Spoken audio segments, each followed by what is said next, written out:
God's blessings to everyone. This is a DGHradio.com news and information news update for the United States and world, and I'm reporter KKH reporting the news for Monday, September 22nd, 2025, covering the latest developments from across the United States and the world. We begin with a cautious thaw between Washington and Beijing. A rare bipartisan delegation from the United States House met in Beijing with China's defense minister and the premier, reopening direct military-to-military contact after years of strain. Both sides emphasized crisis hotlines, air and sea, rules of the road, and routine senior-level calls to prevent near misses around Taiwan and in the South China Sea. No formal deals yet, but restarting conversation is the point. The big question for listeners: will reliable hotlines truly lower the chance of an accidental clash, and can lawmakers keep this channel open once campaign politics heat up? It matters because when the world's two largest economies talk, markets steady, supply chains keep moving, and miscalculation becomes less likely. At the United Nations gatherings in New York, a major summit co-hosted by France and Saudi Arabia is testing momentum for a two-state path. Dozens of leaders are debating recognition of Palestinian statehood and concrete steps, settlement restraint, security coordination, governance reforms, and guarantees for Israel's security that might turn symbolism into a structured track. Supporters see a window to reset diplomacy after brutal fighting. Critics warn of rewarding violence or hardening positions. Key questions: if recognition advances without talks, does it help or harm future negotiations? And what verifiable local steps could rebuild trust on the ground?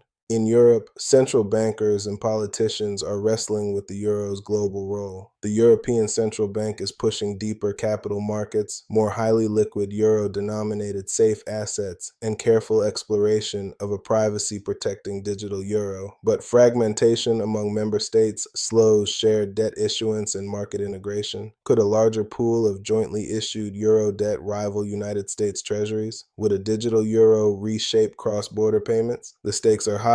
Currency stature influences inflation, borrowing costs, and Europe's resilience to tariff and sanction shocks. Turning to trade, Turkey has lifted additional duties on select United States goods imposed during the 2018 dispute. Timing the move with high-level meetings, Ankara paired that easing with new customs duties on certain passenger cars from countries outside the European Union or without free trade accords, a mix of liberalization and protection. Will targeted tariff relief reach consumers or mostly aid specific importers? Watch whether non-tariff barriers are eased and customs rules clarified. That is where price relief often lives. Energy markets are range-bound. Crude nudged higher on renewed geopolitical risks in Europe and the Middle East, yet ample supply, rising exports, and healthy inventories capped gains. Freight rates for very large crude carriers are up, hinting at tight vessel availability, while softer demand and refinery maintenance temper buying. What would truly break prices out of this band? A physical disruption, new policy shock, or a clear demand rebound? For households, remember, retail fuel reflects crude costs, refining margins, and taxes. Small moves at the wellhead rarely cut pump prices overnight. War headlines remain sobering. Deadly strikes hit Zaporizhzhia in southeastern Ukraine amid a pattern of overnight drones followed by daylight raids, damaging homes and non-residential buildings. Meanwhile, in southern Lebanon, a drone strike that killed a father and 3 children sparked disputes over victim identities and condemnation over civilian harm. These episodes underscore 2 hard questions. Can cities sustain improved air defense coverage without stripping the front lines? And how can civilian casualties be minimized in targeted operations? Humanitarian agencies warn that continuous strikes stretch resources and put the most vulnerable at risk as temperatures begin to fall. Critical infrastructure vulnerabilities are also in the spotlight. European airports wrestled back online after a coordinated cyber attack snarled check-in and boarding systems, forcing delays, cancellations, and even handwritten boarding passes. In Australia, a separate emergency communications failure blocked hundreds of calls to the 000 number and has been linked to multiple deaths, prompting a national overhaul of telecom rules. Should regulators require automatic cross-carrier failover for emergency numbers, and how do we issue swift public warnings without sowing panic? The through line is simple. Lifeline services must be engineered to work when everything else fails. Here at home, the price and reliability of electricity are driving political change. Governors across the 13-state territory of PJM, the largest power market in the nation, are organizing for more say after steep capacity market cost spikes and surging demand from artificial intelligence data centers. They want a clearer role in board nominations, faster interconnection for new resources, and transparent transmission planning.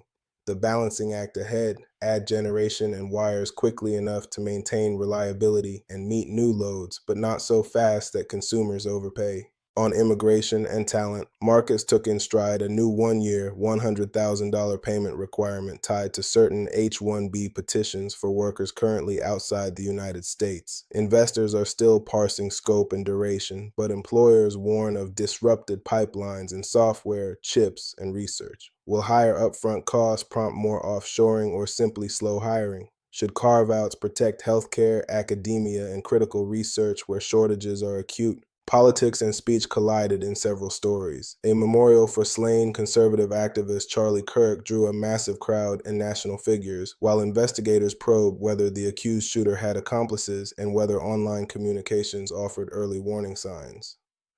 Separately, heated rhetoric about vaccines and free speech wars fueled debates about misinformation, platform responsibility, and the line between expression and harm. The essential questions for a healthy democracy remain: who should set the guardrails of acceptable speech in the digital square, and how do we encourage passionate but civil debate that lowers, not raises, the risk of political violence? Law enforcement and justice updates: a Chinese chemical company executive received a 25-year sentence in the United States for trafficking fentanyl precursors directly into American markets, with assets seized and cryptocurrency traced. The case highlights evolving tactics to disrupt global supply chains in the opioid crisis. In China, citizen journalist Zhang Zhan received another 4-year sentence after previously serving time for early pandemic reporting, renewing concerns over press freedom and the risks faced by those who challenge official narratives. Two hard questions linger: how effective are cross-border prosecutions in curbing the flow of deadly drugs? And what more can the international community do to protect journalists reporting from restrictive environments? Public health officials in Louisiana reported a 5th fatality this year, linked to Vibrio vulnificus, the so-called flesh-eating bacteria found in warm coastal waters. People with open wounds are urged to avoid warm seawater and to cook seafood thoroughly. Early treatment with antibiotics can be life-saving. Rapid care matters. Weather and climate drive urgent headlines in Asia. Super Typhoon Ragasa, powered by exceptionally warm waters, has forced mass evacuations in the far north Philippines and southern Taiwan, with flight cancellations, ferry suspensions, and warnings for landslides and storm surge. Authorities across the region, including southern China, are pre-positioning resources with a close pass likely within 48 hours. With maximum sustained winds well over 200 kilometers per hour and higher gusts, the storm's broad wind field means impacts far from the center. This is a test of coastal infrastructure, evacuation plans, and early warning systems. How can island communities protect critical services when storms intensify quickly, and which investments, natural buffers, hardened infrastructure, or smarter alerts most reduce risk? Communities continue to grapple with tragedy and accountability. In New Hampshire, a country club shooting left 1 dead and 2 injured. The suspect is in custody as investigators seek motive. In Oklahoma, a devoted wildlife caretaker lost his life in a tiger incident at a private preserve, reigniting calls for stricter standards and limited human-big cat interactions. And the tech world mourns a prominent entrepreneur who died in a mountain fall, reminders of life's fragility and the importance of robust safety practices even among experts. In the Philippines, massive anti-corruption rallies tied to alleged flood control fund abuses led to arrests and injuries as demonstrators demanded accountability and recovery of lost public money. The stakes are more than political. When disaster funds are stolen, the poorest communities pay the price during the next storm. Finally, a snapshot of public sentiment. A new national poll places the president's approval in the low 40s, with majority disapproval on tariffs, the economy, and handling of foreign conflicts. Approval snapshots do not govern policy, but they can shape priorities, negotiations on Capitol Hill, and the tone of the national conversation. These and other issues are of great concern within the islands. What do you think are some good solutions? Let us know your thoughts by texting your comments to 1-315-898-1449. You can also join our WhatsApp group and get the news, weather, and other insightful information delivered right to your smartphone. To join, text JOIN to 1-315-898-1449. Please include your name in the text message. You will receive a call to verify your request. I'm your reporter, KKH, signing off for DGHradio.com. Remember, KKH and DGH, together we provide key facts, keen judgment, and honesty as we deliver groundbreaking headlines. Ciao.